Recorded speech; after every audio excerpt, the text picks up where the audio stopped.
deux questions types qu'on peut vous poser quand on vous donne seulement quelques termes d'une suite. On a ici une suite dont on nous donne trois termes, U1 qui vaut 10, U2 qui vaut 30, U3 qui vaut 90, et on nous demande sa nature, c'est-à-dire est-ce qu'elle est arithmétique, géométrique ou aucune des deux. On voit tout de suite que 10 fois 3, 30, 30 fois 3, 90, et on a envie de conclure qu'elle est géométrique. Par contre, on peut conclure sur ce qu'elle n'est pas. 10 plus 20, c'est 30, mais 30 plus 20, ça ne fait pas 90, donc la suite n'est pas arithmétique. On peut juste conclure qu'elle n'est pas arithmétique et qu'elle pourrait être géométrique. Ici, 4 fois 2, 8, 8 fois 2, 16, elle a l'air géométrique, mais on nous dit qu'elle est forcément arithmétique ou géométrique, donc pour montrer qu'elle est géométrique, on va prouver qu'elle n'est pas arithmétique. Quand on a une suite arithmétique, on passe d'un terme au suivant en ajoutant toujours le même nombre. Donc la différence entre deux termes successifs doit être la même. Testons ici. U2 moins U1, c'est 4. U3 moins U2, c'est 8. On n'obtient pas la même différence, donc la suite n'est pas arithmétique. La suite est donc géométrique. On veut sa raison. Si on observe, on voit que la raison vaut 2, mais comment le justifier?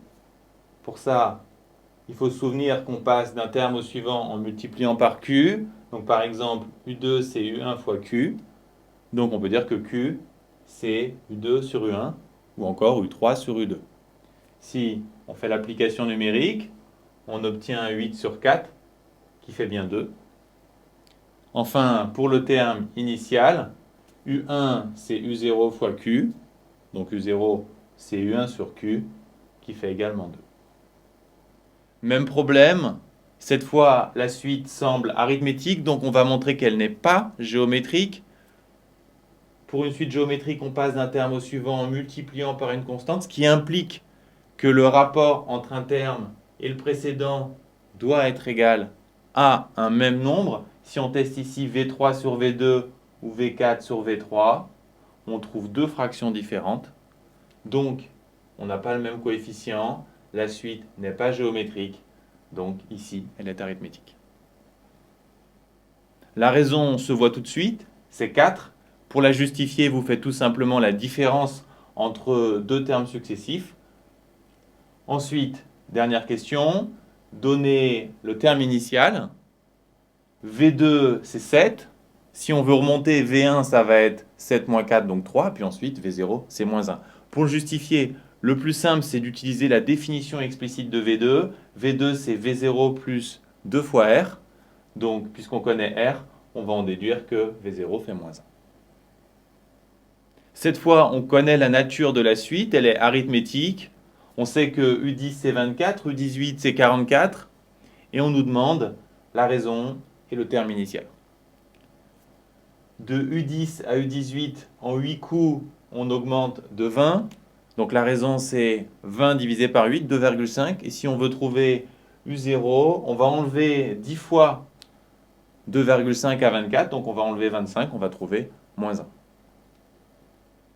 Pour rédiger, il existe une méthode rapide qu'on attend de vous. Elle passe par la définition explicite qu'on va appliquer à U10 et U18. Ça nous donne un système. Il se résout facilement par combinaison linéaire en faisant L2 moins L1. Les U0 vont disparaître. On va avoir la différence entre U18 et U10 qui fait 8R. On va donc ensuite facilement trouver le R qui fait 2,5. Puisqu'on connaît R et U10, on isole U0 et on remplace. On va trouver moins 1. Comment faire quand la suite est géométrique? On passe de V5 à V8, donc en 3 coups, on multiplie par 27. Donc ça veut dire que la raison au cube fait 27, donc la raison vaut 3. Et pour retrouver V0, on divise 5 fois par 3, donc par 3 puissance 5. Maintenant, comment rédiger? On utilise à nouveau la définition explicite, ce qui nous amène à un système, mais cette fois, la résolution est différente. Comment faire pour se débarrasser des V0? Cette fois, on ne fait pas la différence entre les lignes, mais on fait le quotient L2 sur L1. Les V0 vont disparaître. On va avoir V8 sur V5 égale Q puissance 8 sur Q puissance 5. Autrement dit, on va trouver Q au cube égale 27, d'où Q égale 3. Ensuite, puisqu'on a la raison et V5, on va trouver facilement V0 en l'isolant et on obtient, après simplification, cette fraction. En fait, quand vous avez ce type d'exercice, que la suite soit arithmétique ou géométrique, la méthode est la même.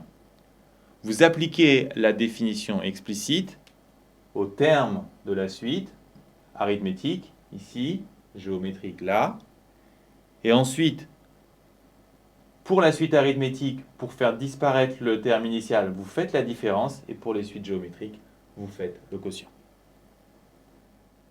Arrivé là, on a fait le plus dur, il ne reste plus qu'à résoudre les systèmes. On va d'abord trouver la raison, et avec la raison qu'on va utiliser dans la première ligne, par exemple, on va isoler le terme initial et en déterminer la valeur numérique. Avec les suites géométriques, les calculs sont un peu plus fins à cause des puissances.